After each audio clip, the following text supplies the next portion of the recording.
예, 저는 국립원예특작과학원 가수과 포도연구센터라고 있습니다. 거기에서 포도 재배생리 연구를 담당하고 있고요. 정성민이라고 합니다. 뭐 실습 가신다고요, 다음 주? 그러면 실습 가기 전에 미리 좀 많이 알고 가셔야 되잖아요. 그럼 제가 시간을 많이 뺏을 수가 없을 것 같네요. 근데 일단은 제가 듣기에 지금 포도 실제 재배하고 계신 분이 한 5분 정도 계신다고 들었고, 나머지 분들은 포도밭은 가보셨잖아요. 그쵸? 설마 포도나무를 한 번도 못 보신 그런 분은 안 계시겠죠? 예. 그래서 제가 오늘 주로 말씀드린 내용은 그 마트에 가면 외국산 와인들이 많이 있는데 와인 품종별로 이렇게 다 이제 와인이 만들어지잖아요. 근데 실제 우리나라에서는 주로 볼 수 있는 게 이제 캠베럴리를 만든 와인 그 정도 이제 볼 수가 있는데 그거 말고도 저희가 테이블 그레이프라고 그래가지고 생식용 포도 품종하고 그리고 양조용 포도 품종을 계속 육성을 하고 있습니다. 그래서 그 중에서 그나마 요새 지금 많이 알려져 있는 게 이제 청수라는 포도 품종으로 화이트 와인을 만들어서 하고 있는 거를 요새 이제 홍보를 하고 있는데 원래 저희가 계속적으로 홍보를 하고 있었어요. 근데 주로 이제 저희는 농가분들 대상으로 해서 이제 홍보를 하고 그리고 실제 그 청수 포도를 심고 있는 그 포장에 가서 이제 행사를 치르다 보니까 실질적으로 주로 와인을 소비하고 계시는 여러분들이 청수라는 포도에 대해서 전혀 알 수가 없고 그리고 그런 포도가 있는지도 모르고 그걸로 뭘 만들 수 있는지도 모르고 그런 부분이 많아서 작년에 광명동굴에서 한번 행사를 개최했고 그래서 저희 나름대로는 굉장히 좋은 아, 홍보 효과를 얻었다고 생각하는데 계속적으로 저희는 그 소비자분들이 많이 모르시기 때문에 우리나라에서 만들어진 뭐 테이블 그레이프 그리고 와인용 그레이프에 대해서 계속적으로 홍보를 하려고 합니다. 그 일환으로 해서 저도 여기 오게 됐고요. 일단 지금 저희가 생식용 포도 품종도 육성을 하고 있습니다만 이 양조용 포도 품종도 육성을 하고 있다는 거. 왜 지금 우리가 뜬금없이 전 세계적으로 포도 품종이 한 8천 개 정도가 있고 그 중에서 6천 개 정도가 와인용 포도 품종인데 왜 우리나라에서 또 육종을 하고 있냐? 그거 갖다가 심으면 되지 않냐? 이런 질문들이 굉장히 많고 그게 가장 궁금해 하시는 점이에요. 그래서 그거에 대해서 말씀을 드릴 거고요. 그리고 저희가 요새 중점적으로 홍보를 하고 있는 청수 품종에 대한 특성에 대해서 말씀을 드리고 그리고 마지막으로는 이제 와인용 품종의 재배인데 실제 외국에서는 와인용 포도 품종을 테이블 그레이프보다 훨씬 더 많은 면적에서 재배를 하고 있고 뭐 굉장히 이쁘게 재배를 하고 있잖아요. 그럼 우리나라에서 와인용 품종을 만약에 재배를 한다면 어떤 식으로 이제 해야 되느냐? 우리나라의 이제 기후라든지 그런 것들을 다 고려를 해야 되거든요. 그런 부분에 대해서 말씀을 드리도록 하겠습니다. 최대한 알기 쉽게 설명은 하겠는데 뭐 어쩔지는 모르겠어요. 일단은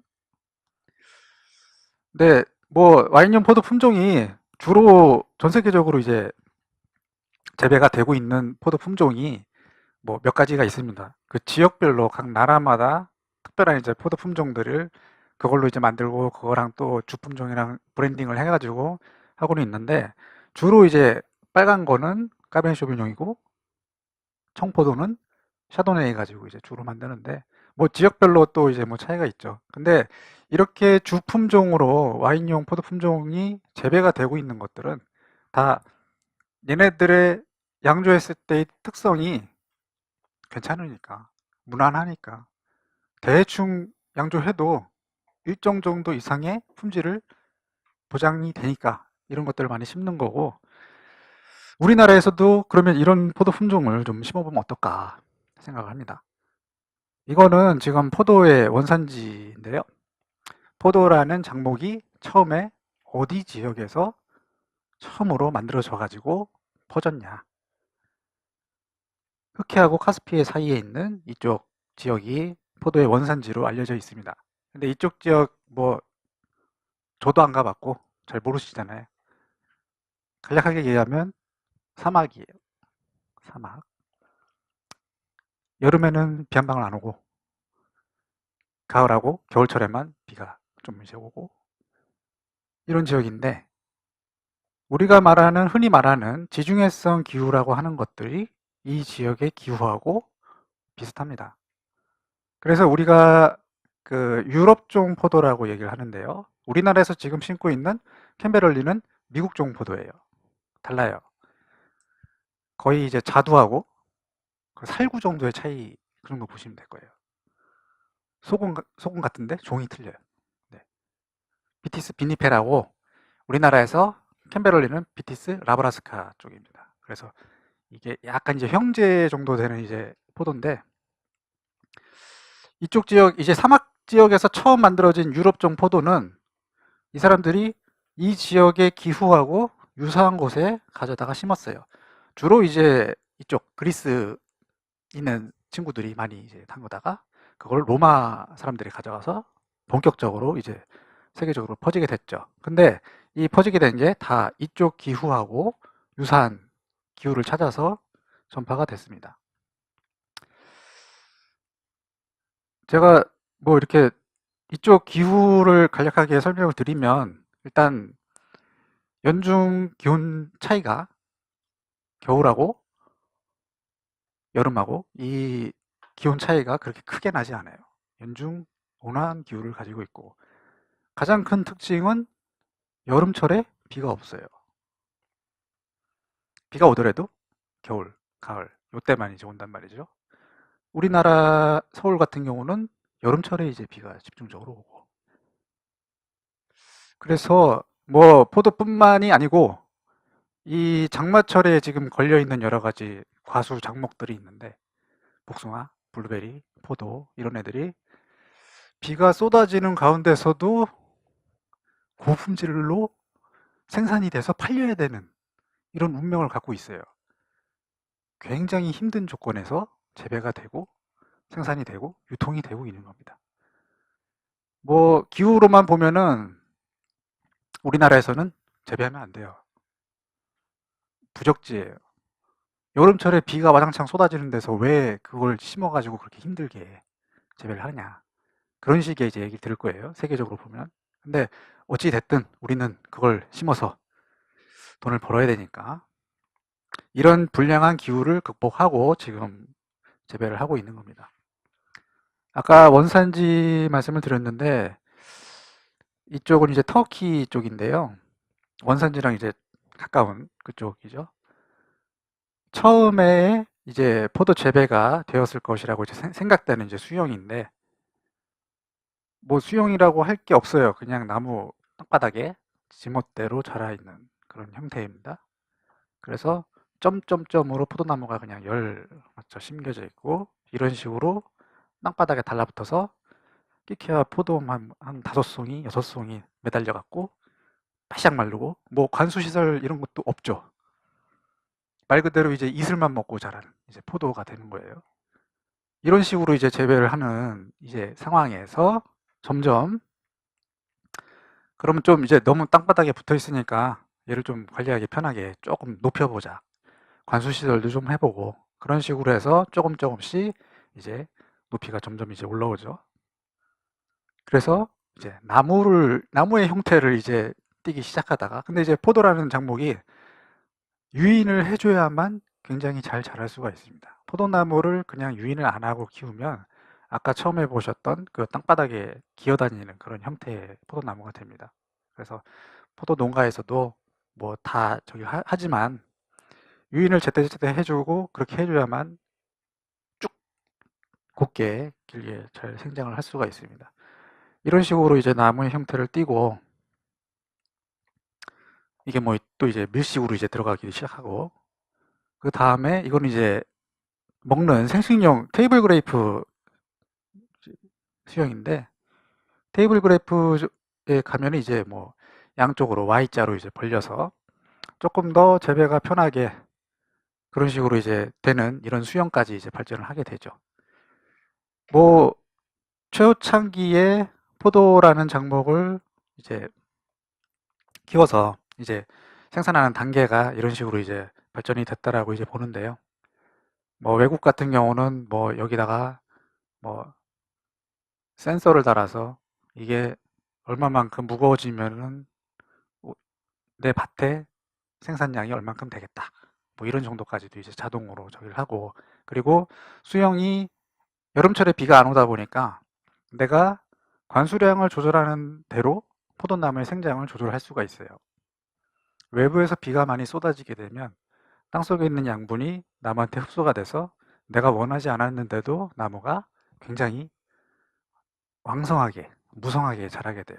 근데 이제 여기는 외부로부터 이제 비가 한 방울도 오질 않으니까 얘 생육기 동안에 관수 이 호스를, 수도꼭지를 트느냐 안 트느냐에 따라서 나무의 생장을 크게 작게 유지를 할 수가 있어요. 이런 상황이 되니까 뭐 윗방향으로 포도나무를 전부 나뭇가지를 붙잡아 맬 수가 있는 거고 조절이 가능하니까요. 이런 상황이 되니까 이런 시기에 기계가 돌아다니면서 관리도 하게 되고 그렇게 되는 거죠. 아까도 말씀을 드렸는데, 그래서 이게 그 이쪽 원산지하고 유사한 그 기후를 찾아서 포도나무가 전파가 됐는데, 유럽종 포도의 얘기입니다. 지금 유럽종 포도가 심겨져 있는 지역도 보면은 유럽의 기후와 유사한 지역을 쫓아서 심어졌어요. 아프리카에다가 한번 심어볼까? 심어봤겠죠. 다 죽었어요. 기후가 안 맞으니까. 이쪽 기후하고 유사한 곳에서만 남아서 지금도 이쪽 지역 다 이제 와인용 포도 생산의 중심지고 많이 생산이 되는 지역이죠. 그 얘기는 기후에 맞는 데 가서 키워야 된다는 겁니다. 유럽종 포도는. 그리고 그게 안 되면 인위적으로 그러한 조건을 만들어 줘야 돼요. 유럽종 포도는. 우리나라도 온도만 놓고 보면 포도가 자랄 수 있는 환경입니다. 근데 아까도 말씀드렸지만 겨울철에 너무 추워요. 유럽종 포도는 그 기온차가 얼마 안 되는 곳에서 크던 애들이고, 그리고 여름에 비를 안 맞아본 그런 포도들이에요. 근데 그런 포도가 우리나라에서 들어와서 심겨지게 되면 겨울철엔 얼어 죽고 여름엔 병 때문에 다 이파리가 다 떨어져서 그것 때문에 또 겨울에 얼어 죽고 뭐 이런 식의 상황이 벌어집니다. 저희가 좀 오래되긴 했는데 2004년도에 지금 우리 수입포도 많이 드시잖아요. 수입포도 중에 레드글로브하고 플레임 시들레스가 있는데, 레드글로브는 마트에 가면은 수입 거봉이라고 아마 표시가 돼 있을 거예요. 빨갛고 씨가 있는, 알 좀 크고요. 플레임 시들레스는 씨가 없고 빨간색 포도, 걔가 이제 플레임 시들레스인데 대표적인 유럽종 포도입니다. 양조용은 아니고 이제 테이블 그레이프라고 해서 먹는 이제 포도인데, 얘네들을 우리나라에 노지하고 비가림에, 그리고 재배 형태는 지금 우리가 흔히 볼 수 있는, 주위에서 흔히 볼 수 있는 그런 형태로 그대로 이제 재배를 했어요. 뭐 다른 일체의 어떤 뭐 조작을 하지 않고 그냥 심어놓고 열간으로 이렇게 심어놓고 그 조사를 해보면 레드글로브나 플레임시들레스는 그냥 나무 자체가 30%가 그냥 죽어나가요. 당일연도에 18%가 죽어나가고, 신초 발화율이라고 하는 거는 이게 지금 많이 포도 이제 싹 나왔잖아요. 새순. 그게 얼만큼 나오냐. 죽은 거 중에 이제 살아남은 애들 중에서 한 반 정도만 발화가 돼요. 비가림은 그 비를 막아주니까 노지보다는 좀 낫긴 한데 얘도 한 37%만 이제 발화를 하고, 노지 같은 경우는 플레임 시들레스 같은 경우도 뭐 31%밖에 발화율이 되지 않고, 더 중요한 건 과실이 없어요. 빈가지만 와장창 나오는 거예요. 농가 입장에서는 발화가 이제 파랗게 새싹이 이제 막 나오기 시작하니까 내가 올해 이 밭에서 얼마를 딸 수 있을까, 참 꿈에 부풀어서 뭣도 사고 이제 생각을 많이 할 텐데, 달려있는 게 없어요. 포도가 죽일 수도 없고 내년을 기약하면서 1년 그냥 묵혀야죠. 마찬가지로 플레임 시들레스도 뭐 한 20% 정도만 그 신초당 그 한 그 가지당 포도가 보통 2개 달리거든요. 그리고 굉장히 많이 달리는 애들은 하나 건너뛰고 또 3-4개 막 이렇게씩 또 달려요. 근데 보통 이제 2개씩 단다고 치는데 얘 같은 경우는 그거 다 합쳐도 하나라도 달린 애들이 20%밖에 안 된 그런 상황이고, NBA는 지금 영천에서 많이 재배를 하고 있는데 우리 10월 달에 머루포도라고 해가지고 이렇게 나오는 게 있어요. 영천에서 나오는 새카만 포도. 걔는 우리나라에 좀 적응이 되는 애입니다. 걔도 유럽종 포도의 피가 많이 들어가긴 했는데 일본에서 육종을 한 품종이기 때문에 일본 기후에 맞아요. 근데 다른 과수도 마찬가지인데 일본에서 육종한 포도 품종이 우리나라 기후에 잘 맞습니다. 비슷해요. 그쪽이나 우리나. 그래서 이 MBA 같은 경우는 실제 우리 영천에서도 재배를 많이 하고 있고, 근데 이런 경우는 그런 게 없어요. 죽는 나무도 없고 다 신초당 과실 제각제각 다 물고 나오고 그런 식의 이제 상황이 돼서 이 유럽종 포도를 우리나라에서 그냥 다이렉트로 심는 거는 안 된다. 무리다. 그럼에도 불구하고 심어야 된다면 최소한 비가림 해야 된다. 그래서 어떤 분들은 왜 우리나라에서는 그 외국에 독일에 보면은 뭐 경사면에 막 뭐 레펠 타고 다니면서 뭐 포도나무도 하고 그런데 왜 우리나라 그렇게 안 하냐? 우리나라 그렇게 심었다간 다 죽어요. 당연히 돼. 그럼 왜 이거 안 하면은 이걸 하면은 기결을 할 수가 없지 않냐? 이걸 안 하면 죽는데요. 이런 제한 사항이 있기 때문에 굉장히 좀 힘든 부분이 있습니다. 우리가 예전에 그 마주항에서 그 유럽 정포도를 심었잖아요. 노지 상태에서 키웠어요. 그나마 경산 그쪽 지역이 우리나라에서 가장 강수량이 적게 오는 지역이기 때문에 그 지역을 쫓아가서 그 지역에 심었는데도 불구하고 수확량이 그렇게 많지 않았어요. 실제 망한 이유는 포도주 수입 자유화가 돼가지고 이제 그게 이제 적은 거긴 한데 실제 우리나라 다른 그 옆에 있는 다른 생식용 포도를 생산하는 농가에 비해서 수확량이 굉장히 적었습니다. 요거는 이제 거봉 가지고 제가 이제 시험을 했던 건데 아무 약제 처리를 안 했어요. 그냥 냅뒀어요. 발화된 다음에 아무것도 안 하고, 물론 이제 제가 다른 농약 시험을 이제 하느라고 대적으로 쓰려고 이제 아무런 약제 처리 안 한 게 이제 필요하니까 그렇게 하긴 했는데 뭐 없어요. 뭐 아무것도 없습니다. 잎이 없어요.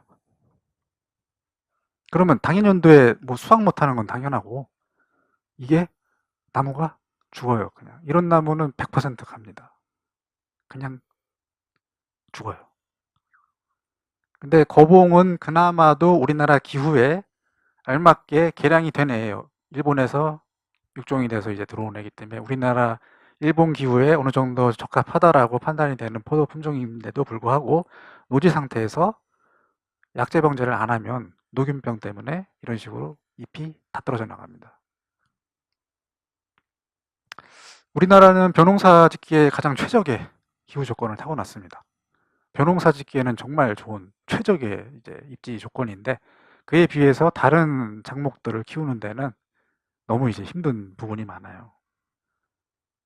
아까 이제 비가림 얘기를 했는데 이건 이제 캠베럴리인데요. 비가림 시설을 하고 안 하고 그 차이입니다. 한 대에는 수확기가 됐을 때 잎이 붙어 있죠. 이 첫 번째 봉지하고 두 번째 봉지가 포도 이 신초로 보면은 이제 3단, 4단의 포도가 달려요. 3단, 4단까지 잎이 있는 거예요. 여기는 3단, 4단, 5단, 6단, 7단 이 정도에서나 이제 붙어 있어요, 잎이. 얘네들은 그동안 다 떨어지고 병 때문에. 이렇게 되면 실질적으로 일을 해가지고 당분을 만들어서 포도에 갖다 주는 애들이 잎인데 이게 없어져 버리면 익을 수가 없잖아요. 얘를 익히려고 그냥 달아놔야 됩니다. 평상시에 8월 말이면은 수확이 돼서 나가야 되는데 이 상황이 되면은 10월 달까지 가도 익을 듯 말똥 됩니다. 근데 나는 무조건 익혀서 나는 출하를 해야 되겠다. 10월 달까지 기다렸어요. 뭐 어찌됐든 출하했어요. 그러면 10월 달부터 11월, 그 한 달도 안 될 거예요. 10월 한 15일 중순 넘어가면 찬바람 불기 시작하면서 자연스럽게 낙엽이 됩니다. 포도 저장량분이 없잖아요. 굶어요. 겨울에 나무가 죽습니다. 그래서 이 비가림은 반드시 이제 필요한 시설이고, 우리나라에 비를 막기 위해서, 비를 막는다는 거는 잎에 병이 안 생기게 하는 물리적인 방어막이에요. 그래서 비가림이 있어야 됩니다. 그리고 뭐 봉지는 뭐 포도 재배하시는 분들이 계실 테지만 뭐 당연한 얘기긴 한데, 포도 봉지 안 씌우고 노지에서 그냥 키운다? 말도 안 되는 얘기예요. 물론 수확은 할 수 있어요. 개 중에 몇 개 수확할 거예요. 근데 수확량이 그만큼 이제 받쳐주지가 않겠죠.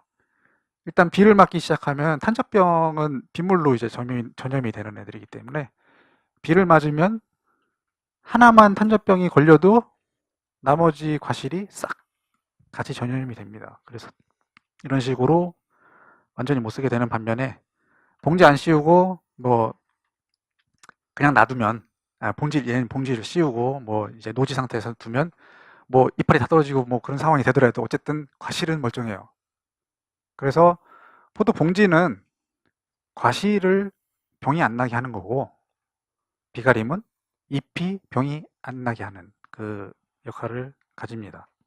그래서 우리나라에서 그렇게 힘든데도 불구하고 봉지를 씌우는 이유가 요 이유 때문에 그렇습니다.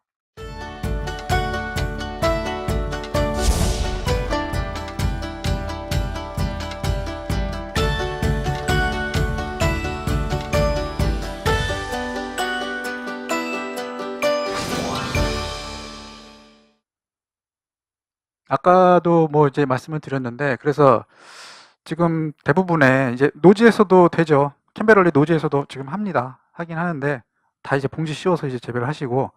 그럼 왜 캠베럴리가 지금 우리나라에서 잘 크고 있냐?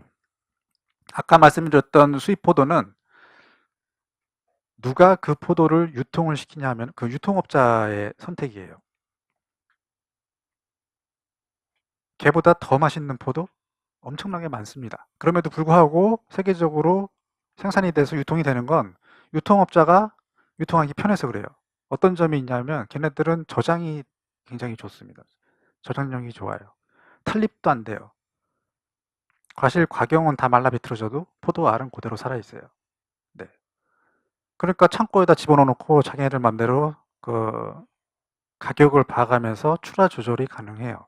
그래서 수입포도 같은 경우는 수입업자에 의해서 선택이 된 품종이에요. 수입업자들이 너 이거 심어, 우리가 사줄게, 이런 식으로 선택이 된 애들인 반면에, 우리나라의 캠베럴리는 재배하는 사람이 쉬운 포도 품종이에요. 여름철에 비가 이렇게 쏟아지는 가운데서도 포도 잘 달리고, 전정 그냥 이렇게 막 잘라놔도 잘 자라고, 노지 상태에 놔둔다 하더라도 병이 적어요.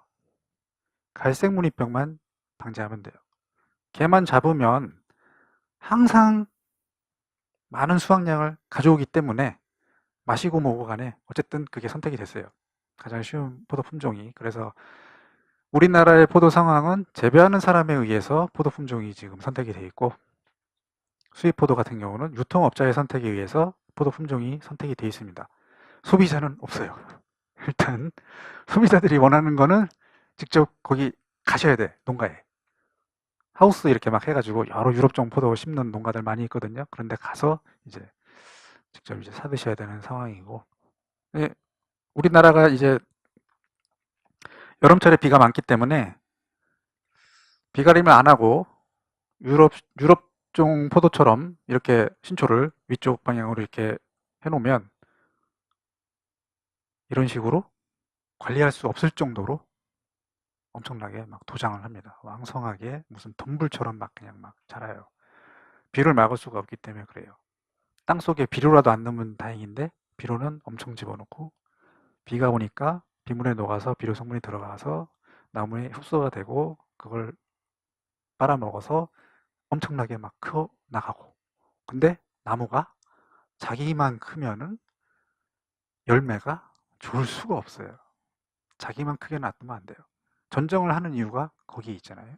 자기만 크게 놔두면 열매가 좋을 수가 없기 때문에 전정도 하고, 이렇게 도장에서 올라가는 애들 막 그 사과 같은 거 보면 이렇게 추 달아서 옆으로 막 이렇게 눕히잖아요. 위쪽 방향으로 못 자라게 하는 게 가장 큰 그 숙제라고 볼 수 있어요. 전정도 하지만 옆으로 눕혀서 얘 잘 못 자라게 그렇게 해줘야만 열매가 좋습니다. 그래서 굉장히 많은 포도 품종들이 있습니다. 대부분은 유럽종 포도 품종입니다.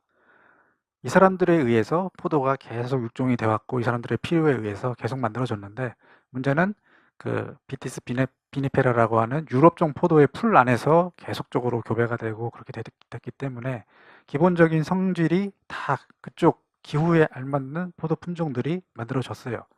그러다 보니까 우리나라에서 뭐 양조용이건 아니면 생식용 포도 품종이건 우리나라 기후에 맞지 않으면 일단 내한성이 우리나라 겨울에 얼어 죽지 말아야 되고, 비가 쏟아지는 가운데서도 잘 자라야 돼요. 그리고 우리나라 사람들은 신초 하나당 무조건 과실 2개씩 물고 나와줘야 돼요. 안 그러면 안 심어요.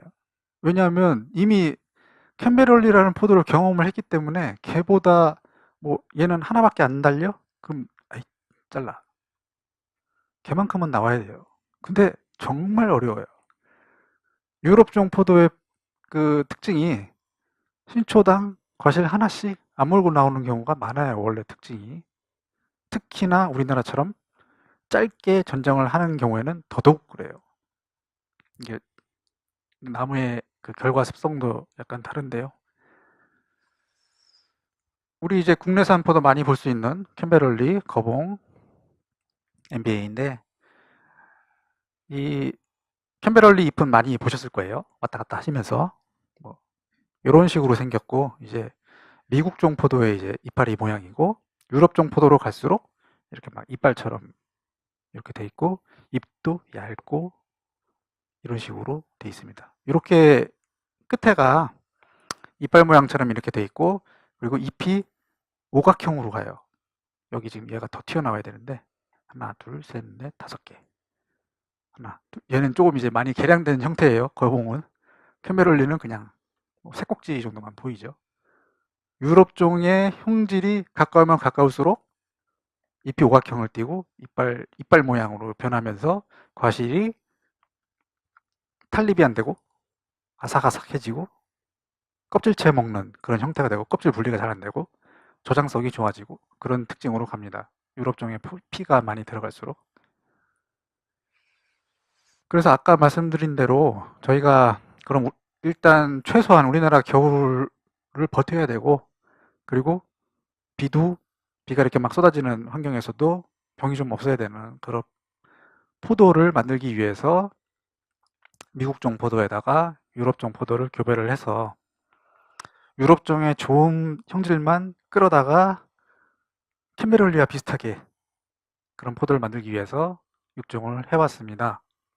그래서 93년도에 이제 청수가 처음 이제 나오고, 청수가 되게 오래된 품종이에요. 그럼에도 불구하고 인제서야 이제 주목을 받고 있는 거고, 93년도에 나왔다는 얘기는 최소한 12년 전에 교배가 이루어져서, 그것도 빠른 게 12년이고, 거의 뭐, 왜냐하면 이제 3년 동안 포장해 놓고 상태를 보고 괜찮으면 그런 애들 뽑아서 또 3년 동안 2차 시험을 한 다음에 거기서 3년이 지나면 다시 또 지역별로 뿌려서 지역별로 차이가 있는지를 검증을 하는 단계를 거치기 때문에 기본 9년인데, 그것도 미심쩍으면은 한 해 더 걸러야 돼요. 어떤 해가 굉장히 더워서 제 특성이 안 나왔다 하면 다시 또 1년 더 반복이 되기 때문에 그냥 빠르게 가도 12년이 걸리는 상황이라서, 이미 80년대 초부터 육종은 시작됐고 처음 나온 이제 포도 품종이 청수 품종입니다. 그래서 지금까지 17 품종이 나왔고, 지금 현재 농가들에서 뭐 이제 많이 심겨지고 있는 포도 품종들이 많아요. 근데 여러분들은 모르죠. 농가들이 이제 관심이 있지, 뭐 저희는 맛 좋고 싸고 뭐 그러면 좋잖아요. 뭐가 됐든. 그리고 일단 우리나라는 캠벨이 딱 이제 67% 정도까지 이제 떨어졌는데 옛날에 이제 80%까지 갔었어요. 다 캠벨이고 어쩌다가 이제 거봉 그런 식으로 됐는데 까맣고 작으면 캠벨, 까맣고 크면 거봉. 이제 5월 달에 조그맣고 뭐 씨 없는 거 달라고 해요. 그 정도만 이제 구분하지 그 외에는 관심 없어요. 이름도 알 필요 없고 그냥 맛있는 포도. 뭐 그 이상의 포도가 생산이 안 됐으니까. 그래서 뭐 저희가 뭐 농가에도 이렇게 막 이제 보급을 하고 그렇게 했는데 사실 많이 퍼지진 않았어요. 물론 다 맛도 좋고 뭐 그런 다 품질도 좋고 그렇긴 한데 뭐 결정적으로 재배상에 뭐 조금이라도 캠벨보다 어려운 점이 있다. 그러면 가차없이 뽑아냅니다. 캠벨보다 쉬운 품종은 참 없는 것 같은데 걔만큼 재배가 쉬운 애가 나오지 않으면 그냥 뭐 이런 품종이 다 있어 하면서 싹 잘라버리고 다시 또 다른 거 심고 결국에 캠벨로 다시 돌아오고 그런 식으로 되는데 지금은 상황이 많이 바뀐 게 스위포드 품종이 들어왔기 때문에 캠베럴리 갖고 지금 계속적으로 한다는 게 캠베럴리 가격이 많이 지금 계속 지금 떨어지고 있거든요. 그래서 농가들에 의해서 품종을 바꿔봐야 되겠다라는 지금 생각들이 많고 그래서 일부 일본산 포도 품종들이 들어와서 재배가 되고 있고 그런 상황입니다. 그래서 저희가 뭐 이거는 양조용하고 좀 이제 벗어나는 거긴 한데 저희도 많은 포도 품종이 있는데도 불구하고 이제 홍주무액이라고 씨 없는 포도가 나왔거든요. 씨 없는 포도를 이제 보급을 하려고 지금 준비를 하고 있습니다. 저희가 이제 청수 품종인데 이게 작년에 저희가 광명동굴 쪽에서 이제 협조를 많이 해주셔가지고 저희가 청수 품종을 홍보할 기회가 생겨서 언론상에는 많이 나간 것 같은데 보셨나요? 그러니까 이게 일단 그 농자가 붙으면 언론사에서 관심을 안 가져요. 관심 자체를 안 가지고 메이저 언론사가 뭐 어렵게 이제 와봐야 이제 YTN, 연합뉴스 뭐 이런 데서 이제 오는데 하여튼 뭐 그거는 모르겠습니다. 관심이 좀 많이 없어져 가지고 이게 산업화가 돼서 식품 산업이라고 한다면 아마 이게 얘기가 달라질 것 같은데 어쨌든 지금은 농가 수준에 이제 머물러 있다 보니까 좀 저희가 홍보를 한다고는 하지만 많이 부족한 게 사실이고 계속적으로 홍보를 할 거예요. 지금 저희가 농가들 대상으로만 이제 홍보를 하다 보니까 농가들하고 소믈리에 분들하고 이렇게 많이 알려졌다고 생각이 되는데 실제 소비자분들은 잘 모르시는 부분들이 있어서 교배는 65년도에 됐어요. 근데 교배가 된 이후에 그냥 나무만 살아 있다가 이때도 뭐 이때 당시에는 과수라는 것 자체를 한다는 게 굉장히 막 어려운 시절이고 주로 한다 하더라도 사과배 위주였고 포도는 뭐 거의 뭐 그냥 양념으로 있는 시기였다고 그러시더라고요. 제가 뭐 이 시대에 안 살아봤으니까. 그래서 교배는 일찍 이루어졌는데 실제 평가가 이루어진 건 80년대에 들어와서 이제 평가가 이루어졌고 실제 뽑은 거는 1993년도에 S9110이라는 얘도 이제 양조용으로 쓰는 이제 포도 품종인데 힙로드 시들렛은 이제 그 생식용이에요. 테이블 그레이프 포도입니다. 둘 다 청색이에요. 청색끼리 이제 교배를 했습니다. 뭐 외국 포도 품종이 그렇듯 늘 그렇듯 굉장히 복잡한 가계도를 가지고 있고 우리나라에 비해서 뭐 톰슨 있네요. 톰슨 우리 그 수입포도 씨 없는 큰 그 수입포도 톰슨하고 온타리오하고 온타리오라는 포도 품종이 굉장히 병저항성이 뛰어난 포도거든요. 병저항성을 생각해서 한번 넣어주고 얘는 맛있는 포도니까 맛있는 거하고 병저항성을 어떻게 한번 짬뽕을 시키려고 했나 봐요. 그래서 힙로드가 나왔고 힙로드가 나온 거에 얘는 이제 S 시리즈는 제가 이름 지금 생각이 안 나는데 시리즈예요. 어떤 연구소에서 계속 5455번, 4938번하고 5455번을 교배해서 9110 9110번이 나왔어요. S9110이라고 부르는데 얘하고 이제 얘를 교배를 해서 처음의 목적은 테이블 그래프였어요. 그냥 먹는 포도를 만들려고 했어요. 힙노드의 향이 좀 괜찮거든요. S9110하고 힙노드하고 이제 교배를 해서 청수가 나왔는데 일단 뭐 우리가 경쟁 상대로 삼고 있는 샤도네이를 왜 이제 경쟁 상대로 삼고 있냐 하면은 청수가 향이 좋은데요. 청포도 중에 향이 좋은 포도 품종이 이 샤도네이예요. 그래서 얘를 이제 저희는 이제 경쟁 상대로 삼아서 이제 하고 있는데 일단은 양조형 포도는 클 필요가 없어요. 과립이 크면은 별로 안 좋아요.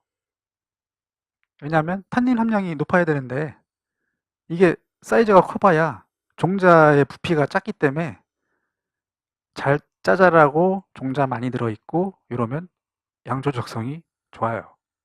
뭐 좋다고들 얘기해요. 그게 유리해요. 그래서 저희가 양조형 포도를 육성하는 것도 가급적이면 뭐 과실 크기는 뭐 클 필요가 없고 과립 자체가 작으면서 씨가 많이 들어있는 거 그리고 과피색이 굉장히 진한 거 포도 같은 경우에는 그런 식으로 이제 육종을 하는데 얘도 보면은 굉장히 알이 잘고 1.9g인데 캔베럴리가 5.5g이에요.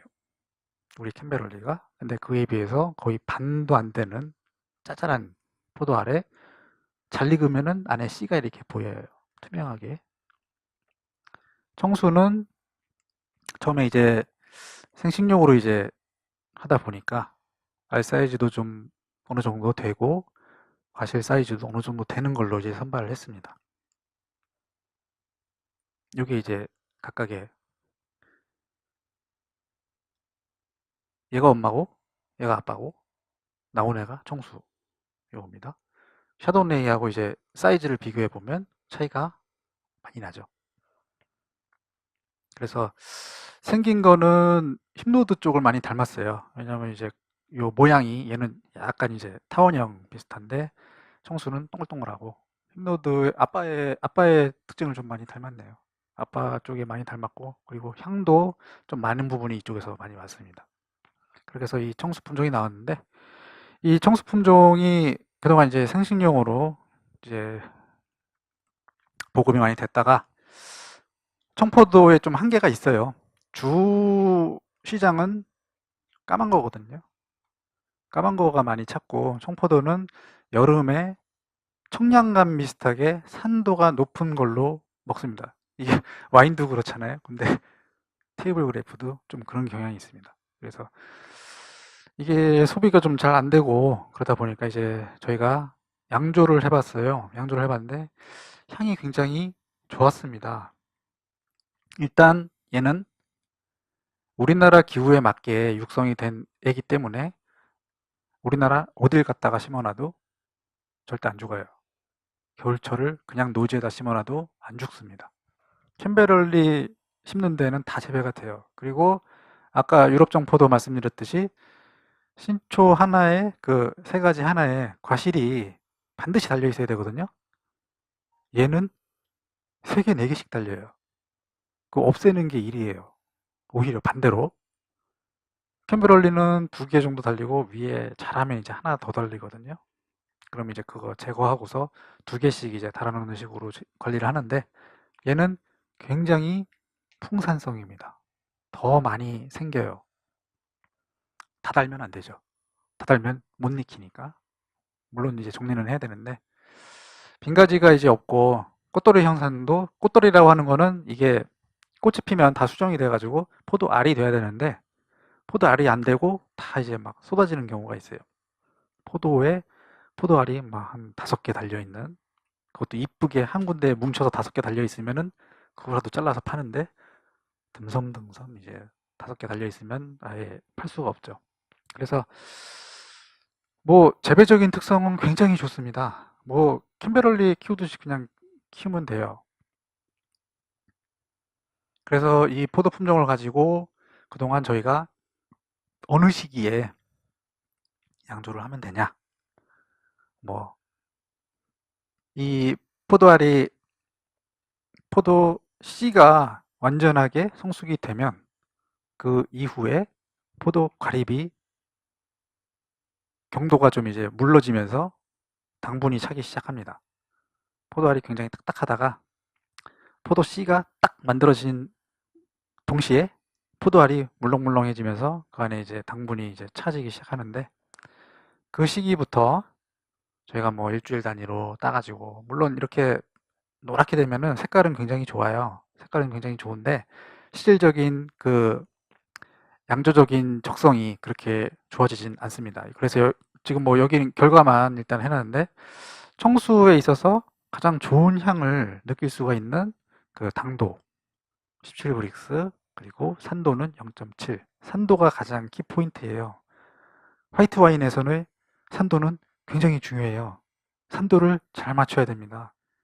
그 원재료의 산도가 너무 막 낮은 거를 해가서 담으면 거기다 인위적으로 뭐 산을 첨가할 수도 있는데, 사실 원료의 이 저기 퀄리티가 끝까지 갑니다. 양조에서 뭐 물론 뭐 이렇게 조절할 수 있는 방법은 다 있어요. 산을 늘리거나 산을 없애거나 하는 방법이 있는데, 그 인위적인 조작 자체가 더 해줘야 되는 거잖아요. 그냥 담가도 되는 거예요. 그러다 보니까 양조적인 적성이 굉장히 이제 중요하고, 그 원료의 그 상태가 굉장히 중요합니다. 근데 저희가 이제 결론적으로 말씀을 드리면 17브릭스의 0.7인데, 그러면 이 포도 양조할 때 당도가 떨어지지 않냐? 떨어집니다. 23브릭스 이상 올라가야 설탕을 안 집어넣고 이제 양조를 할 수가 있는데, 우리나라에서 아무리 샤도네이가 됐던 리슬링이 됐던 뭐 까베네 쇼비뇽이 됐던 키워도 23브릭스 이상 안 나와요. 10월달, 11월달 눈 오기 전까지 달아놔도 안 나옵니다. 일사량 자체가 달라요. 이쪽 아까 그 사막 지역 말씀드렸잖아요. 거기에서 받는 일사량하고 우리나라 요새 특히 더한데, 장마가 비가 오고 좀 쨍해야 되는데 한 달 내내 그냥 흐려요. 비 한 번 왔다가 흐리고, 계속 또 흐리다가 비가 올 듯 말 듯 하다가 안 오고, 내일 또 잠깐 왔다가 다시 또 흐리고, 그렇게 되면 포도가 햇빛을 받아서 일을 해야 되는데 일을 할 시간이 없어요. 당분이 차지를 않아요. 그나마 바짝 가을철에 장마 다 끝나고 온도가 막 상승하면서 햇빛 쨍쨍 쬐을 때, 그때 이제 바짝 일해가지고 당분을 이제 채우기 시작하는데, 겨울이 올 때까지의 시간이 굉장히 짧고, 그리고 과실에다가 그렇게 신경을 쓰다가 나무가 죽는 일이 생기기 때문에 맥시멈 한계가 있어요. 그 이상 넘어가면은 나무한테도 이제 안 좋은 상황이 돼서, 그래서 우리나라에서 가당을 안 하고 그냥 딴 거를 갖다가 그냥 발로만 밟아서 항아리에 집어넣으면 와인이 되는 그런 품종은 없다고 봐야 돼요. 설탕 가당 해야 됩니다, 우리나라에서는. 근데 한 가지 이제 MBA 같은 경우는 22브릭스, 23브릭스까지 가요. 가는데 아슬아슬해요. MBA 포도 자체가 만생종이에요. 10월 달에나 돼서야 그때 뭐 20브릭스 정도 돼서 이제 출하가 되기 시작하는데, 걔네들을 22브릭스, 23브릭스까지 가다가 보면 나무의 생존하고 과실 품질하고를 잘 이걸 해야 돼요. 매년 영천에서 MBA 얼어 죽는 이유가 남쪽인데도 불구하고 그 이유 때문에 그렇습니다. 만생종으로 가면 갈수록 품질이 좋아요. 과실 품질은 좋을 수밖에 없어요. 왜냐하면 햇빛을 그만큼 많이 보잖아요. 조생종은 품질이 별로 안 좋아요. 만생종으로 가야 좋은 겁니다. 근데 만생종인 애들은 이제 아까 말씀드렸듯이 겨울철에 내가 버틸 수 있을 만큼의 양분을 나눠줄 여유가 있어야 되는데, 그거를 너무 이제 욕심내서 나는 설탕 안 넣고 항상 담아볼 거야, 그렇게 할 거야 해서 하다 보면 착과량을 줄이든지, 아니면 뭐 2톤 딸 거를 1톤만 따든지, 뭐 그런 식으로 하지 않는 이상은 그걸 맞출 수가 없습니다. 그래서 일단은 가당은 해야 되는 것 같고요. 일단은 뭐 다른 분들은 설탕 넣으면은 설탕에 뭐 그 기운이 뭐가 있다, 뭐 향이 달라진다, 말씀하시는데, 일단 문헌상으로는 설탕은 완벽하게 알코올로 분해가 됩니다. 알코올로 전이가 되기 때문에 뭐 글쎄 맞는지 모르겠어요. 저도 뭐 양조 전문가는 아니니까 뭐 설탕을 안 쓰지 않을 수가 없기 때문에 뭐 그렇게 말씀을 드리는 거고요. 이거는 뭐 넘어가고요. 뭐 왜 그러면 아까 그 0. 그 17브릭스에 0.7%가 나왔냐 뭐 그런 얘기고, 뭐 그러면 내 밭에 300평에 얼마만큼 달아놔야 가장 좋은 품질이 포도주를 생산할 수 있냐. 청수 포도 품종이 저희가 이제 이상적으로 생각하는 거는 한 1.7톤 그 정도 수준이 적당하겠다.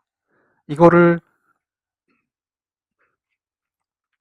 캠베럴리가 지금 저희가 2톤 정도 보거든요. 300평에 2톤 정도 보는데 캠베럴리보다는 약간 덜 다는 식으로 가야만 그 좋은 품질의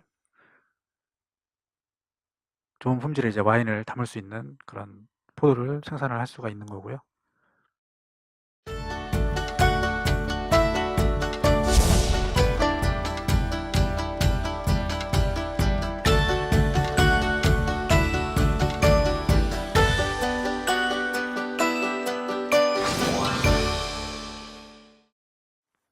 그리고 이제 하나, 그러면 우리가 설탕을 못 넣으면 외국 애들 아이스 와인 만드는 것처럼 하면 되지 않냐. 그래가지고 포도를 얼렸다가 살짝 샤베트처럼 만들어서 짤순이에 집어넣어서 돌리면 얼음만 남고 그 약간 녹은 애들은 당분하고 같이 나와요. 그러면 그, 그 당도가 엄청 올라가거든요. 한 27브릭스까지 올라가거든요. 그럼 27브릭스를 갖다가 담그는 겁니다. 그렇게 되면 잔당도 조금 이제 남으면서 잔당이 발효가 되면서 스파클링이 되면서 좋은 이제 와인이 되는데, 어쨌든 그래서 저희가 이런 것들을 뭐 특허 출원을 하고 실제 그 와이너리에도 저기 기술 이전을 하고 하는데, 뭐 여러 가지가 있어요. 국세청에서도 만든 방법이 있고, 국세청에서는 술을 담근 다음에 그걸 얼려가지고 남은 것만 가지고 양조를 도시하는 방법이 있고, 또 다른 어떤 거는 포도즙을 얼려요. 포도즙을 얼려서 얼음만 동동 뜬 거 빼내고 나머지만 가지고 술을 담그고, 뭐 여러 가지 방법이 있습니다. 근데 어쨌든 원리는 같은 게 아이스 와인이잖아요. 남은 상태에서 얼어 있는 거를 똑같습니다. 얼어 있는 포도 별로 밟아서 얼음만 빼내고 이제 담근다는 원리인데, 이런 식으로 하면 우리나라의 어떤 포도 품종도 다 가당 안 하고 담을 수가 있죠. 그래서 굳이 뭐 설탕을 나는 안 넣고 가야 되겠다 하면은 이런 방법도 있다. 저희가 뭐 홍보는 했는데 2014년도에도 저희가 저희 연구소에서, 지금 생각해 보면 참 우리 연구소에 누가 오겠냐라는 생각이 이제 불현듯 스치는데, 어쨌든 저희가 뭐 소믈리에 분들 초청을 해서 이제 뭐 청수 품종 같은 경우는 저희가 몇 차례 테스트를 거쳤어요. 저희가 뭐 이렇게도 만들어 보고 저렇게도 만들어 보고 아까 그 아이스 와인 만든 걸로 갖고도 이제 평가를 해보고 여러 가지를 했는데, 다들 그때마다 좋은 평가가 나와서 저희가 이제 자신감을 얻었죠. 저희가 지금 뭐 여러 가지를 이제 비교를 했습니다. 블라인드 테스트를 했고요. 리슬링, 모스카토, 스위트하고 샤도네이, 드라이한 거 뭐 이렇게 해가지고 청수랑 이제 비교를 해보면 가장 뭐 블라인드니까 좋은 평가를 얻었고, 근데 뭐 이게 여기서만 끝인 게 아니고 몇 차례 뭐 사람도 바꿔가면서 또 하고 이제 한 결과 저희가 자신감을 얻어서 지금 우수한 와인으로 얘는 되겠다. 우리나라의 고유한 와인으로 저기를 해도 되겠다. 그리고 재배 방법이 까탈스럽지 않다. 지금 현재 캠베럴리밭 나무 뽑아내고 그대로 청소 들어가도 재배가 가능하기 때문에 얘는 되겠다라는 생각을 한 거고요. 그 밖에 이제 저희가 이제 두 개의 포도 품종을 더 만들었는데, 일단 두누리라는 품종이 있고요. 나르샤라는 품종이 있는데, 나르샤는 머루하고 가깝다고 보시면 되고, 두누리는 캠베럴리하고 좀 이제 비슷한데 향이 좀 달라요. 지금 캠베럴리 향에서 좀 벗어나 보자. 얘도 캠베럴리처럼 재배하기가 엄청나게 쉽습니다. 엄청나게 많이 달리고 캠베럴리 뽑아내고 심어도 아무런 문제가 없을 정도로 굉장히 이제, 왜냐하면 그런 형질들이 굉장히 중요해요. 와인용 포도 품종은 우리가 캠베럴리처럼 알속기 하면 안 돼요. 인건비가 안 나와요. 알속기 안 하고 그냥 냅둬야 돼요. 지가 알아서 달리는 대로 냅둬야 되고, 최소한의 관리 노력만 들어가야 되기 때문에 캠베럴리처럼 키울 수 있느냐 없느냐, 그게 굉장히 중요한데, 어쨌든 그런 측면에서 도누리하고 나르샤 이 두 품종은 뭐 재배는 이제 괜찮은데, 양조했을 때 그 특징이 뭐 물론 소믈리에들이 이제 봤을 때는 뭐 가능성이 있네 이 정도 이제 수준인 것 같고, 실제 양조해서 마셔보면 외국산 와인하고 아직 저기 하기에는 우리나라에서 육종된 포도 품종들이 탄닌 함량이 낮아요. 전반적으로 낮아요. 탄닌 함량이 거의 없어요. 그러다 보니까 머루하고 이제 블렌딩을 해서 탄닌 함량을 좀 보강하는 식으로 가는데, 지금 뭐 일단 양조용으로는 두 가지 포도 품종이 있습니다.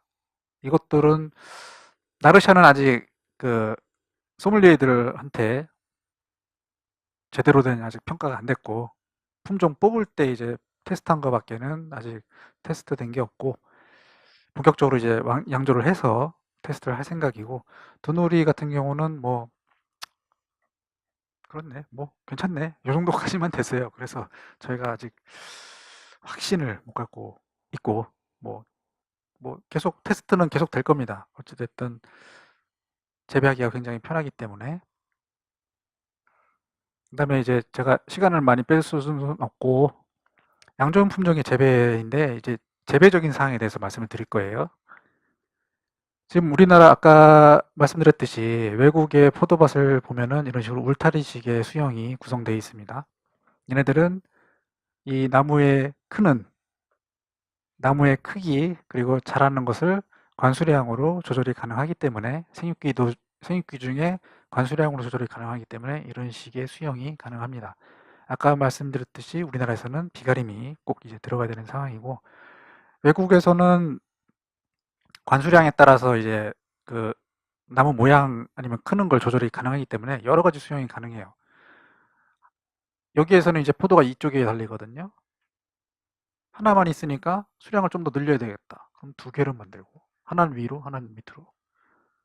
아니면 이거 자체를 두 줄로 만들고, 아니면 이거 붙잡아매기 힘들면 그냥 지 스스로 쳐지게 만들고, 뭐 여러 가지 이제 수형이 가능한데, 우리나라에서 가능한 건, 네, 어찌됐든 지금 그 덕식하고 지금 우리 울타식이 있는데, 우리 캠베럴리 키우듯이 Y자로 지금 뭐 옆에도 많이 있잖아요.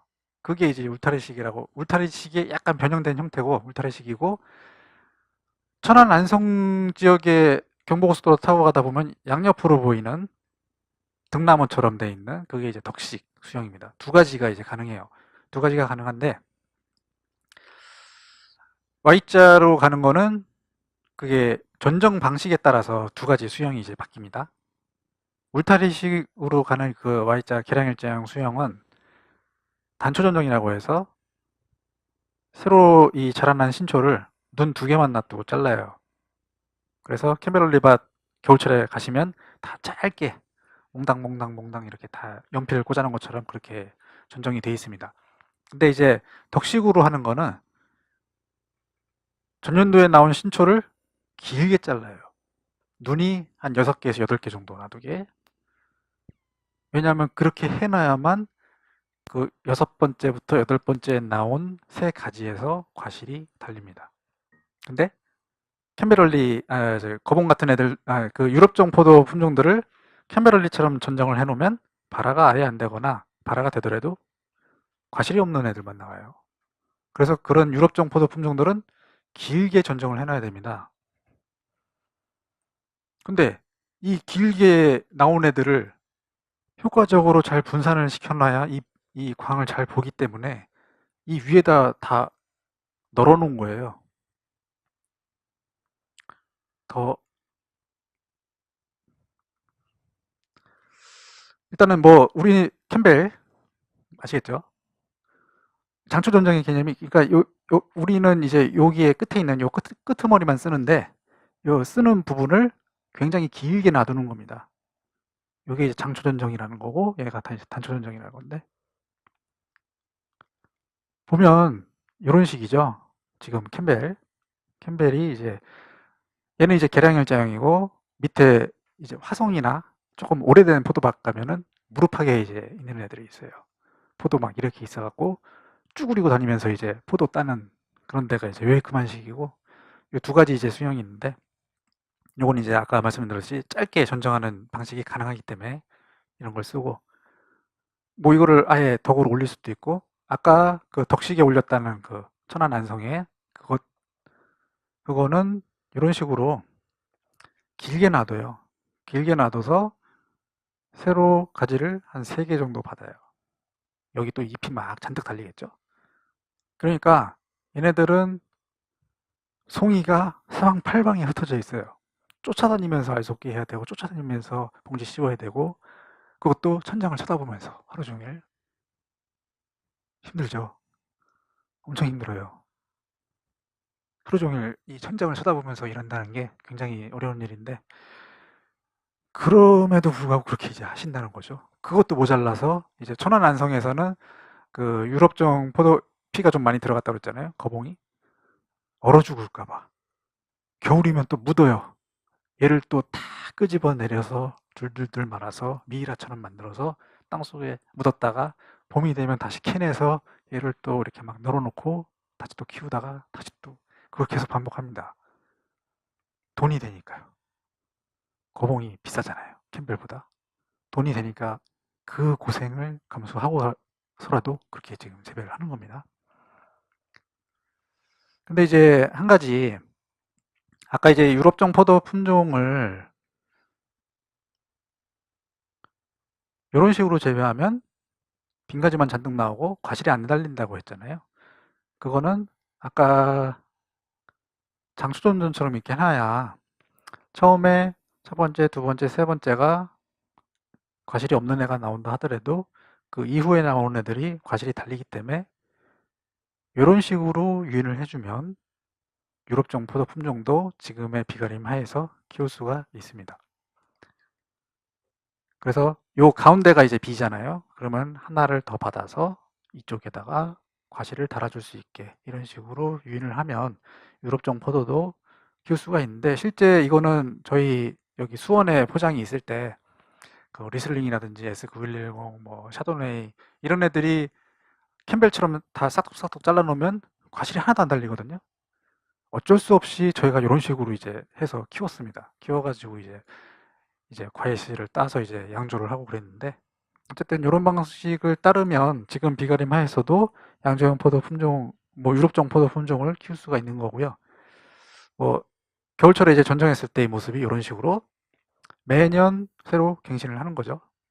새로 키워서 눕히고 새로 키워서 눕히고 이 일을 이제 해주면 되는데 이제 한 가지 이제 청수를 가지고 어떻게 하면 수온이 덜 가면서 수확량도 확보를 하면서 최대한 노력을 덜 들이고 키울 수가 있느냐. 아까 잠깐 말씀드렸는데 지 스스로 그냥 떨어지게 만드는 거예요. 우리가 뭐 붙잡아서 이렇게 유인하고 하지 말고 그냥 지 무게대로 처지게. 그리고 이 과실하고 잎이 너무 이제 겹치게 되면 과실 부분에 병이 생기기 때문에 외국 애들처럼 과실이 있는 부분을 잎을 따주면 햇빛도 잘 보고 통풍이 잘 되니까 병도 덜 걸리고 그래서 외국 애들처럼 잎을 따주는 작업이 가능해지는 거죠. 이렇게 되면.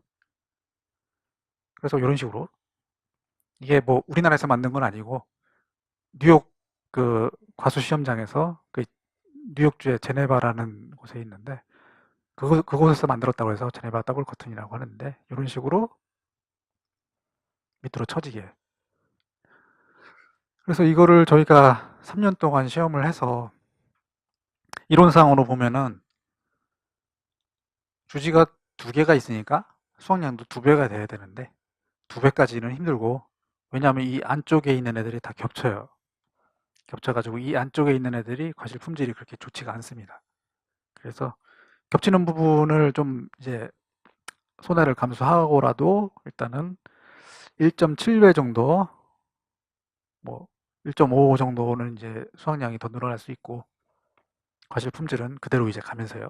그래서 비가림 하에서 아까 보셨듯이 이런 방식을 가든지 아니면 수확량을 좀 더 생각한다고 하면은 이런 방식으로 윤을 해서 간다든지 하면은 생산량도 확보를 하면서 최대한 손이 덜 가게 할 수 있는 방법이 있고, 그리고 이렇게 된다면 이런 식의 기계화도 가능해질 것 같습니다.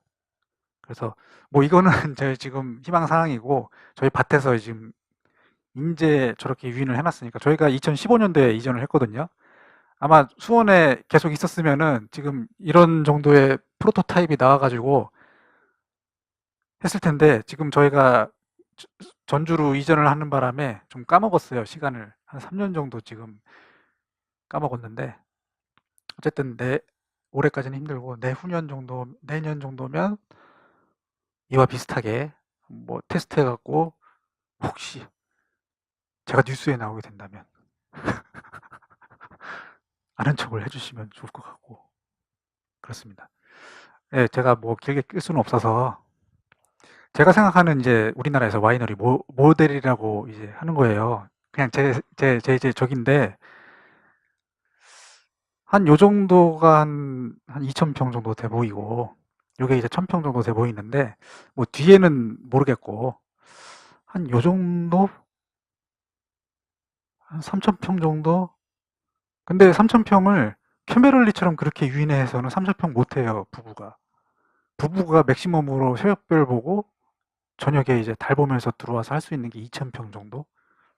외부 사람 안 쓰고 그렇게 해야 되는데 그건 좀 힘들고 아까처럼 이렇게 밑으로 처지는 하수식으로 뭐 이제 이렇게 한다면 처음에 이 신초 위로 자라는 거를 꺾어 가지고 밑으로 처지게만 해주면 그 다음부터는 위에 삐죽삐죽 이제 올라오는 건 지나가면서 쭉 쳐주면 되고 옆으로 삐죽삐죽 튀어나오는 건 그, 그 트리머 있잖아요.